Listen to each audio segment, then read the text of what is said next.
আজ হচ্ছে 16 মে, অর্থাৎ আজকে ডেঙ্গু ডে। ডেঙ্গু এমন একটা ফেব্রাইল এক্সিডেমিটাস ফিভার যেটা খুব কমন এই সিজনটাতে, বিশেষ করে এই জুলাই থেকে নভেম্বরের মধ্যে এটা হয়। এটা মসকিটো বাইট দিয়ে হয়। এটা একটা ভাইরাল ডিজিজ। মসকিটো বাইট থেকে একজনের থেকে আরেকজনের ছড়িয়ে যায় এবং এই ভাইরাসটা হচ্ছে একটা আরএনএ ভাইরাস। এটা সাধারণভাবে প্রেজেন্ট করে কি ফিভার উইথ চিল এন্ড রাইগার, কখনো সিভিয়ার হেডেক থাকে, আর চোখের ভেতরে একটা পেন থাকে, রেট্রো অরবিটাল পেন থাকে। আর 5টা কমন ফিভারের মতোই হয়। আমাদের শুধু সাসপিসিয়াস থাকবে যে জ্বরটা ডেঙ্গু ফিভার কিনা। তার কারণ হচ্ছে যে ডেঙ্গু ফিভারের কতগুলো প্রায় মোর দেন 90% কেস কিন্তু এমনি নর্মালি রিকভারি হয়ে যায়। শুধু ফেব্রুয়ারি ফেজটা যায়, বাকিটা রিকভারি ফেজে চলে যায়।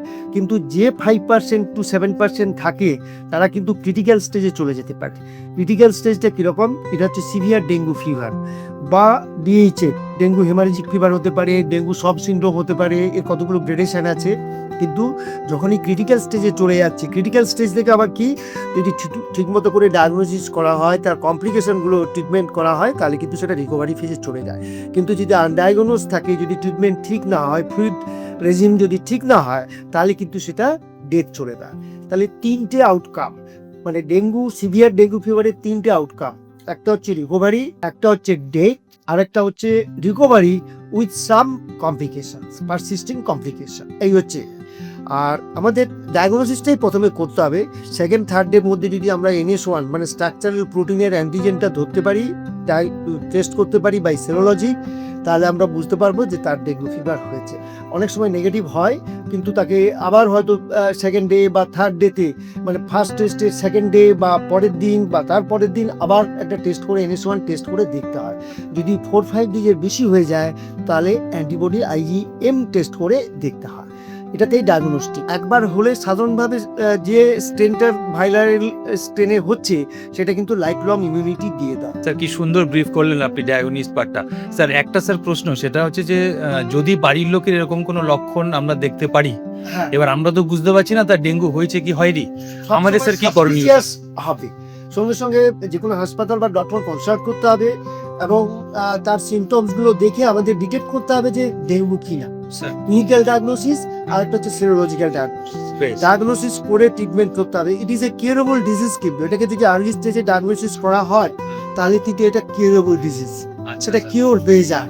স্যার এই ব্যাপারে স্যার আমার একটা প্রশ্ন স্যার, সেটা হচ্ছে যে ডেঙ্গু না হওয়ার ক্ষেত্রে আমাদের স্যার কি কি করণীয়? Prevention is the main. এক হচ্ছে মশার কামড় থেকে রক্ষা পেতে হবে। তার জন্য যেটা আমাদের হাউস হোল্ড মানে ডোমেস্টিক এতে যেটা করতে পারি, আমরা মশারি টাঙিয়ে শুতে পারি, মশারিটা রিপেলেন্ট করতে পারি, সারাউন্ডিংটা পরিষ্কার রাখতে হবে যাতে পুরো মশার চাষ না হয়। জল জমা জলে তো মশার চাষ হয়, সেটা না হয়। ইউজুয়ালি ইভিনিং টাইমে এগুলো কামড়ায়, তো ইভিনিং টাইমে আমাদের সাবধানে থাকতে হবে। মানে মসকিটো রিপেলেন্ট হোক বা মানে মসকিটো নেট হোক, ব্যবহার করতে হবে।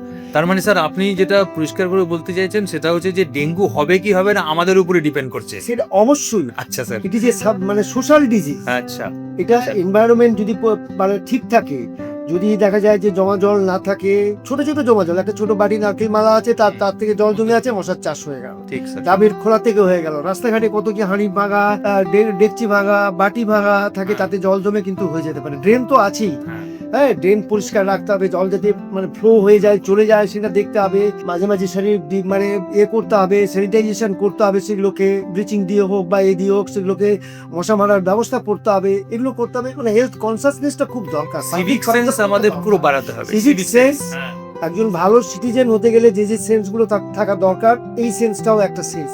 থ্যাংক ইউ স্যার আপনার এত সুন্দর দেওয়ার জন্য। স্যার আপনার পরিচয়টা স্যার একটু বলেন স্যার। আমি ডক্টর সুকুমার ঘোষ, হেলথ সার্ভিসে ছিলাম, এখন রিটায়ার করে গেছি। আচ্ছা, লিনিয়ামে পেশেন্ট দেখি, বাড়ি কল্যাণীতেই। পোস্ট গ্রাজুয়েট ডিগ্রি করা আছে, MD করা আছে, DCH করা আছে। Thank you sir, thank you very much.